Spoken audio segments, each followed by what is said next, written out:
As far as Bitcoin price action, I've been pretty vocal that I expect volatility in the short term, and I'm very bullish in the long term. My logic behind that is the dollar has to get weaker. It's Hmm. math. And I think a year from now, the dollar will be tremendously weaker than it is today. And I think Bitcoin is the best expression of currency debasement, of a weaker dollar, of more fiat liquidity. And I expect Bitcoin to be the highest performer again, as it always is, because it's the only fixed thing you can own in the face of a weaker dollar. However, in the short term, I expect volatility. In the near term, it doesn't surprise me that Bitcoin is hugging this psychological 100K number. I wouldn't be surprised if Bitcoin dipped. I also, volatility could be to the upside as well, but I expect Hmm. a lot of uncertainty in the next month or two, and I expect a lot of bullishness in the next year. Strike CEO and Bitcoin OG Jack Mallers says he expects short-term volatility for the leading cryptocurrency. Despite the many important positive developments brought on by the Donald Trump administration, the cryptocurrency industry still faces some headwinds in the short term. Mallers believes these headwinds might keep Bitcoin's price in the same range for another month or two before the next leg of the rally begins in full. According to Mallers, one of these headwinds is the alleged lobbying by certain elements within the crypto industry to stop the creation of a Bitcoin strategic reserve in the United States. A few days ago, Mallers made an emergency press conference where he revealed that he personally confirmed that Ripple is actively lobbying to stop the Trump administration from establishing a Bitcoin strategic reserve. In the video, which he put out on social media, the Strike CEO said, "Ripple is undermining American prosperity, freedom, and Bitcoin. Ripple is actively lobbying to stop a Bitcoin strategic reserve in the US while pushing their centralized, corporate-controlled token. We will not stand for it. Ripple is undermining American prosperity and freedom. I can confirm that Ripple is actively spending billions of dollars trying to undermine the strategic Bitcoin reserve in the United States of America. This is not just an attack on Bitcoin, but on principles of transparency, fairness, and our national security. A Bitcoin strategic reserve will be one of the most important economic announcements in American history. I personally would put it on par with Nixon in 1971. However, it would be the first positive economic announcement that comes from the United States in the past 100 years. In another tweet, Mallers wrote, "Bitcoin is a public good. XRP is a corporate lobby. One protects the people, the other protects insiders.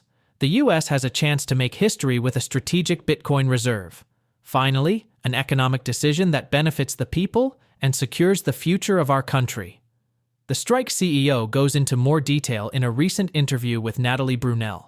As we bring you clips from the conversation, please take a little time to like this video, subscribe to the channel, and turn on post notifications for more videos like this. Thanks for the support and enjoy the video. Well, I think that a Bitcoin strategic reserve, so firstly, this concept, this idea that's been floated around, and it seems like we're making political progress.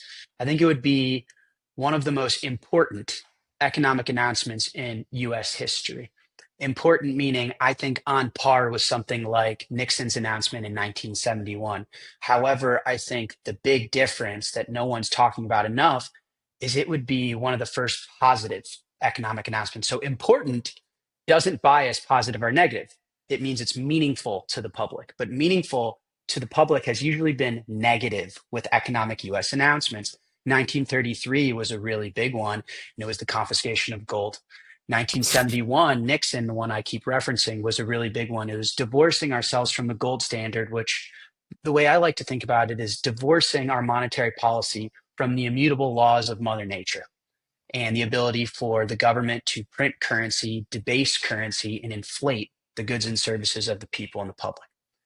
And then 2008 was another very important, I would say, economic announcement and string of decisions from financial authorities.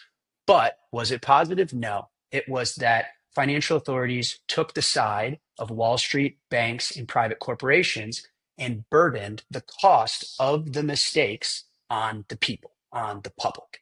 And I think a Bitcoin strategic reserve would be as important and the caliber of those type of financial announcements, but positive.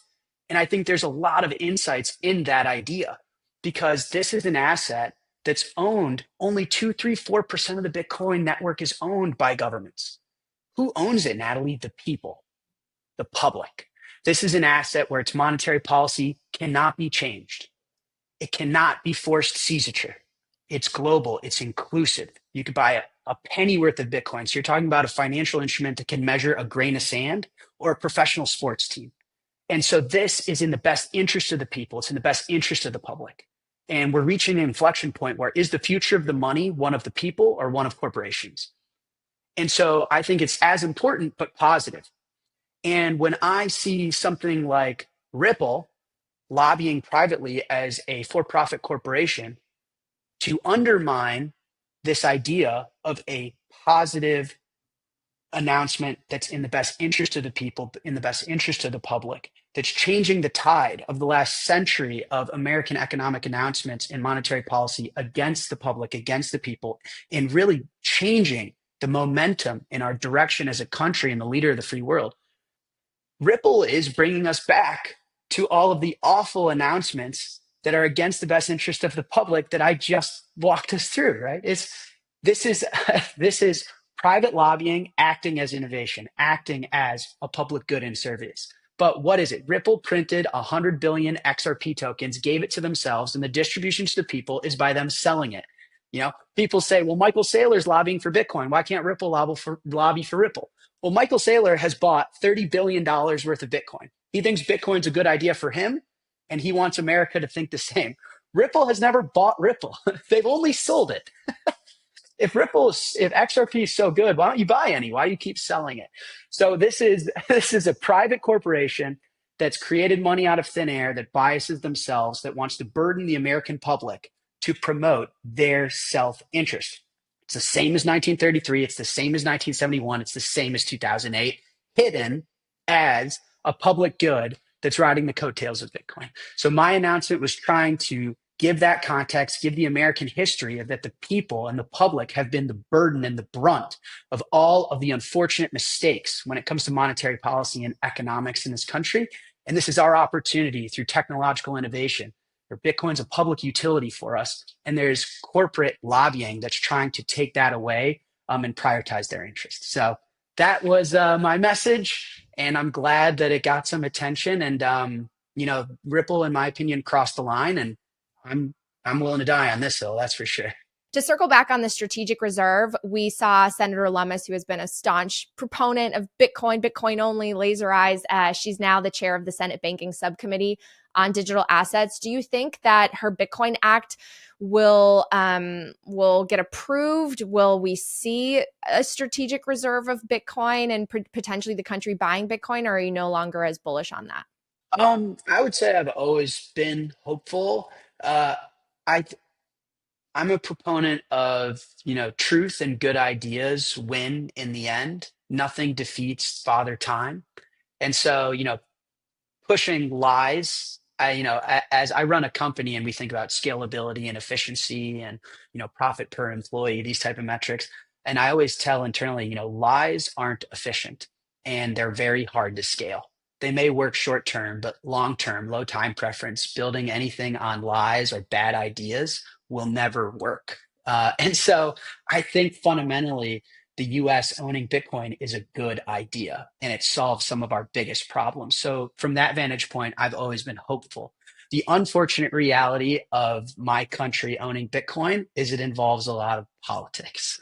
And politics, if anything, are not efficient, bad incentives, terrible structure, riddled with bad history of mistakes and deceitful lies and hidden information.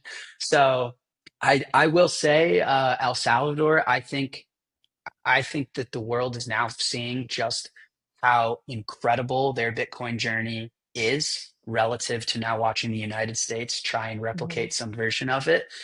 So I think we got very, very lucky in El Salvador and the example they've given. So I'm hopeful. And I do think it's a good idea. And so eventually it will happen. And it's built on truth and sound engineering and sound ethics and sound principles. And that will prevail with time. The U.S. political scene might still be a big mess at the moment, with many issues for the Trump administration to sort out. However, the administration has made a lot of important strides toward ensuring a better future for the cryptocurrency and digital asset space in and out of the United States. A significant move was the signing of an executive order titled Strengthening American Leadership in Digital Financial Technology on January 23, 2025. This order established the Presidential Working Group on Digital Asset Markets, tasked with developing a federal regulatory framework for digital assets, including stablecoins, and evaluating the creation of a strategic national digital assets stockpile. The executive order also prohibits federal agencies from establishing, issuing, or promoting central bank digital currencies, CBDCs, and revokes previous directives that were seen as suppressing innovation in the crypto space. In line with his campaign promise to make the United States the crypto capital of the planet, President Trump has appointed pro-crypto individuals to key regulatory positions. Notably, Paul Atkins has been nominated as the new chair of the Securities and Exchange Commission, which he previously served on from 2002 to 2008. Known for advocating reduced regulatory burdens and promoting financial innovation, Atkins has been a vocal supporter of free market principles in regulatory policy. David Sachs has also been appointed as the White House AI and crypto czar. These appointments signal a shift towards a more crypto-friendly regulatory environment. Additionally, the administration is considering adding cryptocurrencies such as XRP, Solana, and USDC to the nation's strategic reserves, indicating a significant policy shift towards digital assets. In his interview with Natalie, Mallers stresses that there are more positive changes to come, and each will help significantly strengthen the price and adoption of Bitcoin. Here are more clips from the interview. I mean, I've seen Michael Saylor's proposal, which I think is reasonable, which is there's a digital security and a digital commodity and a digital token. And I think his intention is a lot of what I'm saying, which is it's really immoral to allow people to get robbed in broad daylight, which is I'm going to print a token, I'm going to pay Dua Lipa, Justin Bieber, I don't know, who do kids like these days, and convince them via Instagram and TikTok that they're going to get rich and just steal from uneducated people. That's sucks to see. And I think Saylor's intention is to hopefully create an environment where we get a little bit more transparency and support for the public to get engaged in this industry. Now, do I think government regulation actually solves fundamental problems? No, probably not. In my opinion, the core problem is everyone is a speculator. That's what I don't think is talked about enough is when you are constantly printing money, a doctor is not just a doctor. They're 50% a doctor, and the other 50% of their time is trying to understand Japanese central bank monetary policy and the yen carry trade and the bond yields, because doing your job isn't enough to defeat inflation. You also have to manage a portfolio. You also have to open a Robinhood account. You also have to have a Coinbase account. And that to me is the problem, is when you turn everyone into a speculator, what are you going to get? You're going to get speculation on Trump coin and Ripple coin and a lot of this nonsense. So listen, can regulations help? Maybe. Are they going to happen? Probably, because that's what people vote for. People believe that, hey, I voted for you. So why am I losing money? Why can't I afford a college education? Why am I sick? Why am I fat? Right? I mean, people subscribe all of the quality of their life to their politicians. So I think there will be efforts and attempts. And can they be helpful? Potentially. But I think the fundamental problem is solved is when not everyone is a speculator. And if you're a doctor or a librarian or a researcher, you can just focus on that. And that job alone will allow you to afford food and gas and housing. And you don't need to constantly speculate on a bunch of crap. Because if you turn the population into a bunch of speculators, people are going to find a way to monetize that and make money on it. And they're going to give them stuff to speculate on, and it's going to be a disaster. Let's talk a little bit, just out of curiosity, about DeepSeek, just because it's been in the news. And I think AI, there will be a lot of implications when it comes to Bitcoin. So what's your take on this DeepSeek thing and the market sort of selling off? It hit Bitcoin's price. I'm happy about it because I always like Bitcoin's price dipping. But what do you think? As far as Bitcoin price action, I've been pretty vocal that I expect volatility in the short term, and I'm very bullish in the long term. My logic behind that is the dollar has to get weaker. It's math. And I think a year from now, the dollar will be tremendously weaker than it is today. And I think Bitcoin is the best expression of currency debasement, of a weaker dollar, of more fiat liquidity. And I expect Bitcoin to be the highest performer again, as it always is, because it's the only fixed thing you can own in the face of a weaker dollar. However, in the short term, I expect volatility. There's been a lot of promises made, a lot of new folks coming into power, coming into financial authority. I mean, Jerome Powell, we're recording this on a Tuesday, Natalie. Jerome Powell gets a mic tomorrow. What if he comes out and says, screw Donald Trump, I'm an independent central bank and I'm not listening to that guy? Financial markets are probably going to be volatile. They have to sort out. I think markets love certainty. And when there's uncertainty, there's volatility. So in the near term, it doesn't surprise me that Bitcoin is hugging this psychological 100K number. I wouldn't be surprised if Bitcoin dipped. I also, volatility could be to the upside as well, but I expect a lot of uncertainty in the next month or two. And I expect a lot of bullishness in the next year. That's my Bitcoin outlook on things like DeepSeek. I mean, what's hilarious? I was having a conversation with Jack Dorsey and we were kind of laughing a little bit, like, what a good thing fundamentally. If you zoom out and abstract yourself from the highest level possible, it's like there's efficiency in artificial intelligence, which benefits us all. This is open source software. This is progress. God forbid humans are making things cheaper, faster, more accessible, more powerful, open sourcing it, making it more inclusive to everybody. All of that to me is great news. Now, if you layer in, hot wars and cyberspace and China versus US, then it gets complicated. But in my opinion, this is a good thing. We should open source everything. That's really, really cool that humans are being more efficient in developing the future and engineering a better world for each other. And I think the path forward inevitably is open source everything. Decentralize as much as you possibly can, which doesn't mean launch a token, but technologies like Nostr to me resonate with what's going on. Is I don't want to have to register my information in my private conversations with a government or a corporation. I'm pro open source all of the models, open source all of the algorithms.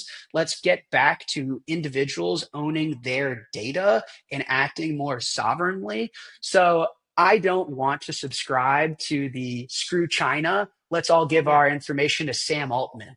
I mean, I don't think that's any better. In some ways, I don't know the guy, but in some ways, he seems as bad as some of the worst people I've ever met. So anyway, I don't. And Nvidia's tanking, by the way, goes to everything you and I have been talking about on this podcast. Is that the world is forced to monetize other things, and when you have to pour all of your capital into something like Nvidia, which is impossible to value because you don't know a lot of the transparency and the truth, then it's subject to all of a sudden dropping 10, 20, 30, 40, 50, 60, 70%. So none of it's surprising to me. I expect more volatility like this in the near term. And in the next year or so, I think Bitcoin is going to be at least $250,000. In other news, cryptocurrency investors have been celebrating another sign of softening toward the industry. During a press conference on January 29th, following the Federal Reserve's latest rate decision, Chair Jerome Powell addressed the central bank's perspective on cryptocurrency, financial stability, and the role of banks in the digital asset space. When asked about the risks associated with cryptocurrency, particularly speculation and its impact on individual investors, Powell clarified that the Federal Reserve's primary focus is on banks that engage with crypto-related activities.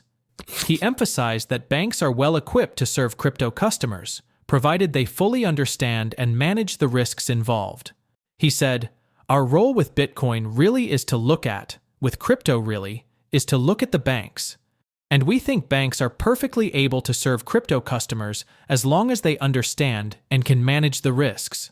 A good number of our banks that we regulate and supervise do that." Powell also acknowledged the heightened scrutiny banks face when entering the cryptocurrency space, given the sector's relative novelty and evolving regulatory landscape. He stressed the importance of ensuring that banks engaging in crypto remain safe and stable, particularly since they operate within the federal safety net, which includes deposit insurance. Balancing regulatory caution with innovation, Powell reassured that the Federal Reserve does not seek to stifle financial progress, but aims to maintain stability and fair access. "We're not against innovation, and we certainly don't want to take actions that would cause banks to terminate customers who are perfectly legal just because of excess risk aversion may be related to regulation and supervision," Powell noted. How do you think these sudden changes and developments will support the growth of the cryptocurrency industry in the United States? Please drop your replies as well as thoughts on Jack Mallers' interview and his $250,000 prediction for Bitcoin in the comments section below. Also, ensure you like this video, subscribe to the channel, and turn on post notifications for more videos like this. Everything you do helps with the YouTube algorithm and immensely contributes to the channel's growth. Thanks for watching.